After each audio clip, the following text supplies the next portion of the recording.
नमस्कार दोस्तों। तो आज की इस वीडियो में हम देखने वाले हैं जो CUT 2024 एग्ज़ाम है उसके लिए इम्पोर्टेंट क्वेश्चन एमएससी फिजिक्स के लिए। तो ये क्वेश्चन 4 क्वेश्चन है, ये हमने सेलेक्ट किए हैं जो BHU का पेपर हुआ था 2015 का उससे। तो फर्स्ट क्वेश्चन क्या है, curl of E equals to minus del P upon del T is represented. तो आपको पूछा है, तो देखिए क्या पूछा है कि जो curl of E equals to minus del P upon del T होता है, ये किसको रिप्रेजेंट करता है। तो जो हमारे पास मैक्सवेल की 4 इक्वेशन आती है, मैक्सवेल की 4 इक्वेशन है, उसमें से जो फर्स्ट इक्वेशन क्या होती है, रो अपॉन एप्सिलॉन। सेकंड होती है divergence of B equals to 0। Third equation होती है वो होती है कर्ल ऑफ ई बराबर minus del P upon del T, यानी कि change in magnetic field produce electric field. जैसे जैसे मैग्नेटिक फील्ड टाइम के साथ वेरी करेगा वैसे वैसे इलेक्ट्रिक फील्ड प्रोड्यूस होगा। और एक होती है फोर्थ, जो थर्ड इक्वेशन है वो क्या है, ये तो होती है मोनोपोल डज नॉट एग्जिस्ट, ये Gauss law. Monopole does not exist, Faraday's law. और ये एम्पियर, जो फोर्थ इक्वेशन होती है वो होती है एम्पियर सर्किटल लॉ। तो यहाँ पर हमें फर्स्ट जो थर्ड इक्वेशन गिवन है कि curl of E equals to minus del V upon del T is represented. तो ये ना तो एम्पियर्स लॉ होती है को रिप्रेजेंट करती है, क्योंकि एम्पियर्स लॉ को फोर्थ रिप्रेजेंट करती है, गाउस लॉ को फर्स्ट है, ओम्स लॉ को नहीं, तो ये करती है फैराडे लॉ को रिप्रेजेंट। अगला क्वेश्चन क्या है, अगला क्वेश्चन है the Poynting vector S of an EM wave is. तो जो पॉइंटिंग वेक्टर है, हमें पता है कि जो पॉइंटिंग वेक्टर होता है उसको हम एस से डिनोट करते हैं, एस है पॉइंटिंग वेक्टर। तो पॉइंटिंग वेक्टर को हम लिखते हैं E cross B upon mu node, यदि कोई मीडियम नहीं है।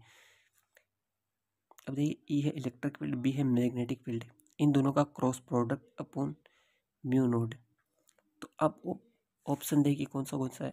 फर्स्ट है E क्रॉस H, इसको हम ऐसे भी तो लिख सकते हैं B का, यदि हम इसको ऐसे लिखें, B क्या होता है, H होता है B अपॉन म्यू नोड। तो हम ऐसे भी लिख सकते हैं S equals to E cross H cap. तो इसको या तो ऐसे लिख सकते हैं, या हमारे पास फर्स्ट वे तो ये है, सेकंड वे ये ऐसा है। तो देखिए E क्रॉस H हो सकता है, E क्रॉस B, यदि E क्रॉस B होगा तो E और B के साथ तो म्यू नोड आएगा, तो सेकंड ऑप्शन नहीं होगा। Third option E upon B, ये नहीं होगा। ऑप्शन फोर्थ ये भी नहीं होगा, तो ऑप्शन ए यहाँ पर राइट होगा, S equals to E cross H। क्योंकि हमें पता है पॉइंटिंग वेक्टर क्या होता है, E cross B upon mu node, और हम जानते हैं H क्या होता है B अपॉन म्यू नोड। तो B की जगह हमने B अपॉन म्यू नोड की जगह पुट करती है H, तो ये पॉइंटिंग वेक्टर क्या होगा S इंटू H कैप। तो इसका राइट आंसर क्या होगा, ऑप्शन ए। अगला क्वेश्चन देखिए क्या, विच of the following Maxwell equation implies the absence of magnetic monopole. ये कह रहा है कि जो मैक्सवेल की कौन सी इक्वेशन है जो ये बताती है कि मोनोपोल डज नॉट एग्जिस्ट। तो हमने अभी देखा है कि जो मैक्सवेल की फोर्थ इक्वेशन है उनमें से सेकंड इक्वेशन होती है वो बताती है कि मोनोपोल डज नॉट एग्जिस्ट, यानी कि divergence of B equals to 0, ये बताती है monopole does not exist. Monopoles does not exist. तो ये क्वेश्चन में पूछा गया था कि which of the following Maxwell equation implies the absence of magnetic monopole, यानी कि मैग्नेटिक मोनोपोल एग्जिस्ट नहीं करती, ये कौन सी इक्वेशन बताती है। तो ये बताती है डाइवर्जेंस ऑफ डी, नहीं, डाइवर्जेंस ऑफ बी, हाँ, divergence of B equals to 0, ये फैराडे का लॉ नहीं, ये फोर्थ इक्वेशन ये भी नहीं। तो राइट आंसर क्या होगा, ऑप्शन बी। अगला क्वेश्चन देखिए, the displacement vector D and electric field strength E R related by.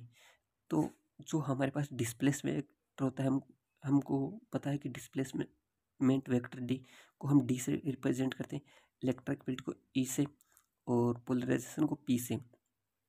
तो जो ये तीनों रिलेटेड होते हैं, ये होते हैं इस तरह से, जो हमारे पास डी होता है D equals to epsilon E upon plus P. अब डी है डिस्प्लेसमेंट वेक्टर, ये है इलेक्ट्रिक फील्ड, पी है पोलराइजेशन। यदि पोलराइजेशन की टर्म जीरो है, नो पोलराइजेशन यानी कि नो पोलराइजेशन, तो ये टर्म तो होगी जीरो, तो डी क्या हो गया एप्सिलॉन ई नोट।